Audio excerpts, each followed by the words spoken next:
अस्सलाम वालेकुम प्यारे बच्चों, किताब उर्दू जमात नर्सरी के अगले वीडियो लेक्चर में खुशामदीद। प्यारे बच्चों, आप देख सकते हैं कि इस तस्वीर में दो भाई हैं।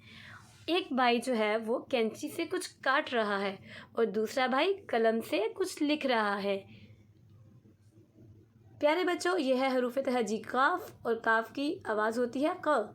काफ क, काफ क, काफ क, और यह है काफ की आधी शक्ल। प्यारे बच्चों, काफ के ऊपर दो नुक्ते होते हैं। कहानी को गौर से सुने। कैसर कलम से लिख रहा था। इसका भाई कमर कैंची से स्कूल के लिए चार्ट तैयार कर रहा था। उसने भाई को कैंची एहतियात से इस्तेमाल करने का मशवरा दिया। कैंची को हमेशा बहुत एहतियात से इस्तेमाल करना चाहिए। तो प्यारे बच्चों, आप भी कैंची इस्तेमाल करते हैं?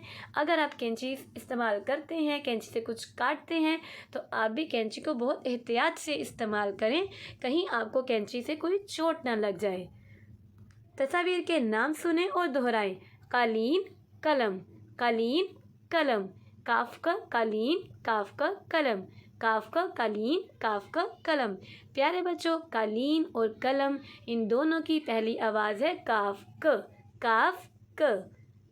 प्यारे बच्चों, ज़रा सोचिए और बताइए, हम कलम से क्या काम लेते हैं? हम कलम से लिखते हैं। काफ तलाश करके दायरा बनाएं। काफ क, काफ क। प्यारे बच्चों, प्ले डो से कलम बनाएं। प्यारे बच्चों, अब आप काफ क और उसकी आधी शक्ल लिखने की मशक करेंगे और काफ क को उसकी आवाज़ के साथ बुलंद आवाज़ में पढ़ेंगे। काफ क, काफ क, काफ क। प्यारे बच्चों, नकात मिलाकर कैंची की तस्वीर का खाका मुकम्मल करें और इसमें रंग भरें। अल्लाह हाफिज़।